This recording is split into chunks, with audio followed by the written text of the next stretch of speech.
احمد بن حنبل میں حدیث ہے، خلیفہ عبد الملک بن مروان کہتا ہے کہ میں رات کے وقت نبی کریم علیہ السلام کے روضہ اطہر کی طرف نکلا تو میں نے ایک شخص کو حضور کی قبر انور پر لیٹے ہوئے دیکھا، اور کس طرح لیٹے تھے کہ اپنے رخسار نبی پاک علیہ السلام کی قبر کے ساتھ وہ رگڑ رہے تھے۔ تو کہتے میں نے ان کو ٹھوکر ماری، میں نے کہا تمہیں پتہ ہے تم کیا کر رہے ہو؟ کہتے ہیں جب انہوں نے چہرہ اٹھایا تو میں حیران ہی ہو گیا کہ وہ عام آدمی نہیں، وہ تو حضرت ابو ایوب انصاری ہیں، اور کہنے لگے مجھے پتہ ہے میں کیا کر رہا ہوں، میں کسی بت اور پتھر کے پاس نہیں آیا، میں اپنے رسول کے پاس حاضر ہوا، حضرت ابو ایوب انصاری۔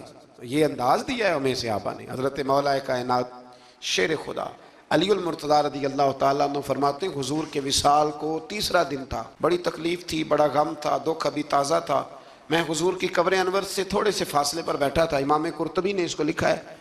تو کہتے ہیں ایک شخص آیا اور مجھ سے آ کے پوچھتا ہے کہ نبی پاک علیہ السلام کہاں ہیں؟ تو جو کہ زخم تازہ تھا، 3 دن گزرے تھے، تو میں رو پڑا، میں نے کہا وہ جو سامنے مزار پر انوار ہے قبر اطہر، وہ میرے نبی پاک کی ہے۔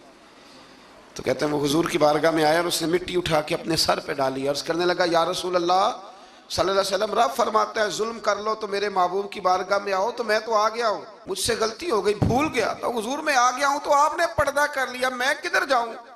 حضرت علی فرماتے ہیں وہ اس درد سے رویا کہ میں بھی رو پڑا۔ آپ فرماتے ہیں مجھے اللہ کی عزت کی قسم میں نے اپنے کانوں سے سنا، حضور کی قبر انور کے اندر سے آواز آئی، او اعرابی چلا جا، اللہ نے تیرے سارے گناہ معاف فرما دیے، مجرم ہو تو منہ اشکوں سے دھوتے ہوئے آؤ، آؤ در تواب پہ روتے ہوئے آؤ، قرآن میں مذکور ہے توبہ پر سرکار کی دہلیز سے ہوتے ہوئے آؤ۔ اور پھر بالکل متصل اس سے آگے فرمایا فلا وربک لا یؤمنون حتی یحکموک فیما شجر بینہم۔ کیا انداز ہے! اور اس انداز کی یہ قرآن مجید میں شاید انفرادی آیت ہو۔ فرمایا محبوب مجھے تیرے رب کی قسم، عجیب انداز ہے نا قسم اٹھانے کا، اے محبوب مجھے تیرے رب کی قسم، یہ انوکھا انداز ہے قرآن مجید کا۔ فرمایا محبوب مجھے تیرے رب کی قسم، یہ لوگ اتنی دیر تک مومن نہیں ہو سکتے جب تک اپنی ہر بات میں تیرا فیصلہ قبول نہیں کر لے۔ بڑا معروف واقعہ ہے لیکن یہاں اس کا ذکر کرنا بھی بڑا ہی ضروری ہے، ایمان اور عقیدے کے لحاظ سے وہ اتنا زرخیز واقعہ ہے، اتنی خوبصورت ٹھنڈک ہے کہ جو دل کو، آنکھوں کو، کلیجے کو سکون دیتا ہے۔ ایک منافق کا اور ایک یہودی کا جھگڑا ہو گیا۔ وہ جو منافق تھا وہ کلمہ پڑھتا تھا، منافق کہتے ہیں اس کو ہیں جو اپنی زبان سے کلمہ پڑھے اور اندر اس نے نفاق چھپایا، وہ دونوں کا جھگڑا ہو گیا۔ نبی کریم علیہ السلام کی بارگاہ میں حاضر ہوئے تو حضور نے فیصلہ یہودی کے حق میں دیا، کلمہ گو کے حق میں نہیں دیا، اس منافق کے حق میں۔ وہ کہنے لگا جی میں تو فیصلہ حضرت عمر سے کراؤں گا۔ وہ حضرت عمر فاروق کے پاس گئے اور جا کر کے کہا کہ یہ ہمارا معاملہ ہے تو فیصلہ کر دے۔ جناب عمر بات سننے لگے تھے کہ وہ یہودی بولا، کہنے لگا عمر ایک بات کا لحاظ کر لینا کہ نبی کریم کی بارگاہ میں یہ بات پہلے سے طے ہو چکی ہے اور حضور نے میرے حق میں فیصلہ دے دیا ہے، پر یہ کلمہ پڑھ کے کہتا ہے کہ میں نے عمر سے فیصلہ کرانا ہے، میں معاذ اللہ حضور کے فیصلے کو نہیں مانتا۔ جناب عمر فرمانے لگے بیٹھو پھر میں ابھی آیا۔ حضرت عمر اندر تشریف لے گئے اور تلوار لائے، اور تلوار اٹھاتے ہی اس منافق کی گردن اتار دی۔ فرمایا جو میرے نبی کا فیصلہ نہ مانے، عمر کی تلوار اس کا فیصلہ کر دیا کرتی ہے۔ شور ہو گیا جیسے آج لوگ شور کرتے ہیں، کلمہ گو کو ایسے کہہ دیا، کلمہ گو کو یہ، وہاں بھی شور ہو گیا کہ کلمہ گو مار دیا جی عمر نے، کلمہ پڑھنے والا مار دیا، کلمہ پڑھنے والا مار دیا، مسلمان مار دیا، وہ تو کلمہ پڑھتا تھا۔ جب بہت شور ہوا تو اللہ تعالیٰ نے قرآن مجید کی یہ آیت نازل فرمائی، فرمایا محبوب کون سا کلمہ اور کون سا اس کا ایمان؟ ایمان تو تب مکمل ہوگا جب تیرے فیصلے قبول کریں گے۔ کلمہ پڑھنے سے تھوڑی ایمان مکمل ہوگا جب تک تیرا فیصلہ ہی قبول نہیں کرتے۔ تو جس کا رب ہی ایمان قبول نہ کرے، لوگوں کو کیا ضرورت ہے شور کرنے کی کہ بڑا ایمان والا ہے؟ اللہ ہی جس کا ایمان قبول نہ کرے۔ تو میرے عزیز دوستو، اللہ تبارک و تعالیٰ نے آگے چل کے پھر اس گروہ کا ذکر بھی اسی سورہ مبارکہ میں اور اسی پارے میں بیان فرمایا جس گروہ کے رستے پر چلنے کی ہم ہر نماز میں دعا مانگتے ہیں، انعم اللہ علیہم من النبیین والصدیقین والشہداء والصالحین۔ فرمایا وہ جو تم ہر نماز میں کہتے ہو نا صراط الذین انعمت علیہم، تو انعام یافتہ لوگ اس سورہ مبارکہ نے آیت نمبر 69 میں بیان کیے۔ فرمایا وہ انبیاء ہیں، صدیقین ہیں، شہداء ہیں، صالحین ہیں، اور انداز دیکھیے کتنا شاندار ہے قرآن کا۔ فرمایا وَحَسُنَ أُولَٰئِكَ رَفِیقًا،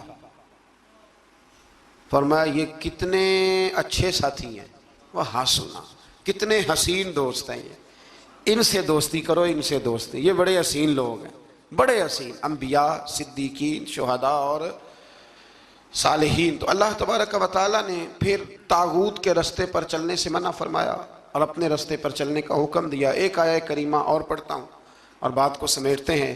اسی قرآن مجید کی سورہ نساء میں، اسی پارے میں آیت نمبر 82 میں اللہ کریم نے قرآن کی، اسلام کی اور دین کی ایک اور صداقت کو بیان کیا۔ فرمایا افلا یتدبرون القرآن، کیا یہ لوگ قرآن میں غور نہیں کرتے، تدبر نہیں کرتے، توجہ نہیں کرتے قرآن میں؟ فرمایا وَلَوْ كَانَ مِنْ عِنْدِ غَيْرِ اللَّهِ، اگر یہ اللہ کے علاوہ کسی اور کی طرف سے ہوتا، لَوَجَدُوا فِيهِ اختلافاً کثیرا، تو یہ اس میں بڑا سخت اختلاف پاتے، یہ اس میں پاتے کہ بہت ساری جگہوں پہ متضاد باتیں ہیں، کہیں کچھ کہا جا رہا ہے اور کہیں کچھ کہا جا رہا ہے۔ قرآن مجید ایک دم نہیں آیا، جو کتاب ایک دم لکھی جاتی ہے نا اس میں اختلاف نہیں ہوتا، 23 سالوں میں آیا ہے۔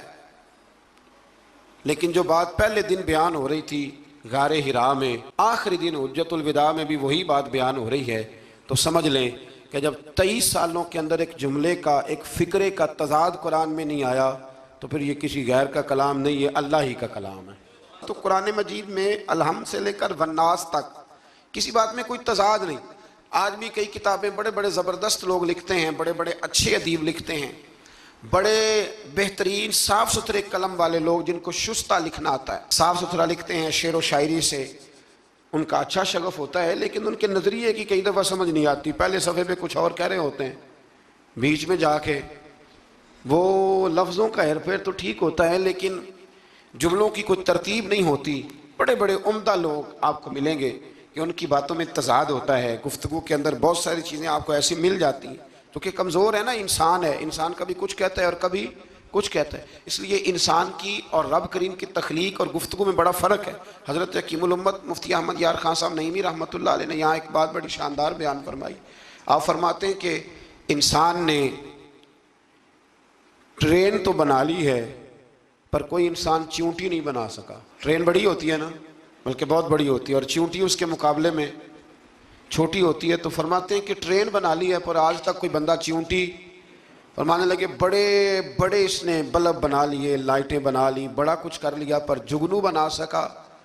جگنو بڑا چھوٹا ہوتا ہے، تو اس نے بڑا کچھ بنا لیا ہے پر جگنو نہیں بنا سکا۔ تو سمجھ میں یہ بات آتی ہے، شعور میں یہ بات بیٹھتی ہے کہ اللہ کی تخلیق صرف اللہ ہی کی ہے۔ کسی بندے کی تخلیق، حالانکہ وہ بھی اللہ کی دی ہوئی عقل سے کچھ تخلیق کرتا ہے، اگر کرتا ہے اللہ کی دی ہوئی طاقت سے کرتا ہے، لیکن رب کریم کی تخلیق کے قریب قریب بھی کوئی چیز جا سکتی۔ تو اگر ہمیں بندوں کا کلام بڑا فائدہ دیتا ہے، حضرت میاں محمد بخش صاحب رحمۃ اللہ علیہ کا کلام پڑھا جائے، چونکہ ہمیں سمجھ آتی ہے تو اس کا سحر طاری ہو جاتا ہے۔ اسی طریقے سے اگر کوئی اچھا باعمل عالم گفتگو کرے تو دل پہ بات اثر کرتی ہے، اور میرے رسول کریم اگر کلام فرمائیں تو حضرت انس بن مالک فرماتے ہیں حضور گفتگو کرتے تھے قیامت کے بارے میں تو لگتا تھا اٹھ کے باہر جائیں گے تو قیامت آ جائے گی۔ تو یہ ساری باتیں اگر اثر رکھتی ہیں تو پھر بتائیے اللہ کا قرآن کتنا اثر رکھتا ہے۔ اس میں تدبر کریں، اس میں غور کریں، اس میں فکر کریں، تو انشاءاللہ اللہ تبارک و تعالیٰ بہت سارے راستے آسان کرے گا۔ اللہ سمجھنے کی توفیق عطا فرمائے۔